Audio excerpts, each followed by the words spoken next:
फैगौ 1 आगस्टनिफ्राय आबुङै गोदान नेमखान्थि बायदि सोलिगोन रेशन कार्ड। नोंथाङा 31 जुलाइनि सिगां मबाइल नम्बरखौ आधारजों फोनांजाब खालामनांगोन।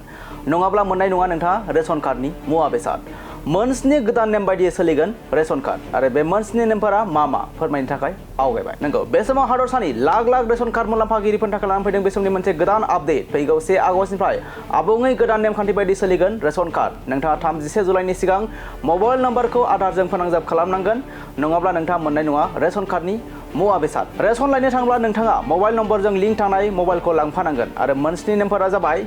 गिबियाव दं मुलाम्फागिरिया EPOS मेसिनजों फिंगारप्रिन्ट OTP एबा मोखां सिनायथिनि फोरमान खालामनाय। नैथियाव EPOS स्क्रिनाव रेबथुमनाय मबाइल नम्बरखौ रोखा खालामनांगोन। रेशन कार्ड मुलाम्फागिरिफोरनि थाखाय बेफोर गोदान नेमखान्थिया सोलिगोन रायजोआव। थामथियाव दं नोंथांनि मबाइल नम्बरखौ EPOS मेसिनाव सोफानांगोन आरो मुलाम्फागिरिनि नुजाथिनांगौआ जोबोद गोनांथार। लोगोसे ब्रैथियाव दं मोनसे मबाइल नम्बरजोंनो गोबां रेशन कार्डफोराव रेजिस्टार खालामनो हानाय नङा। बाथियाव दं SMS नि गेजेरजों मबाइल नम्बराव OTP फैगोन। दथियाव दं नोंथाङा गावनि मबाइलनिफ्राय OTP खौ मोनथारनांगोन आरो बेनि उनाव EPOS मेसिनाव सोथारनांगोन। आरो जोबथा एबा स्निथियाव दं नोंथांनि मबाइल नम्बरखौ प्राइमारि भेरिफाइड मबाइल नम्बर महरै सिनायथि होनाय जागोन। नंगौ, बे समाव हादरसानि लाख लाख रेशन कार्ड मुलाम्फागिरिफोरनि थाखाय लानानै फैदों बे समनि मोनसे गोदान आपडेट। फैगौ 1 आगस्टनिफ्राय आबुङै गोदान नेमखान्थि बायदि सोलिगोन रेशन कार्ड। नोंथाङा 31 जुलाइनि सिगां मबाइल नम्बरखौ आधारजों फोनांजाब खालामनांगोन।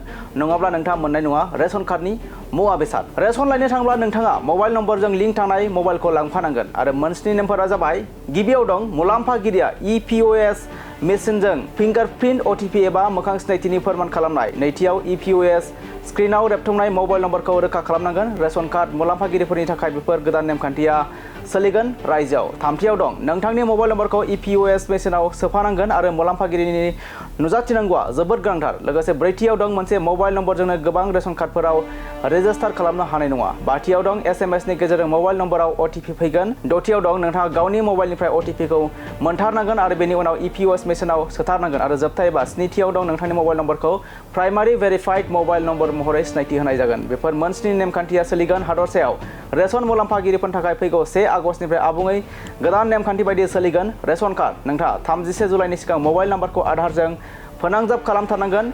नङाब्ला मोननाय नङा नोंथाङा रेशन कार्डनि मुवा बेसाद। दरं जिल्ला आदार आरो सुबुं रानसारथाय बिफाना बिथोन होबाय बे गोदान नेमखान्थिखौ।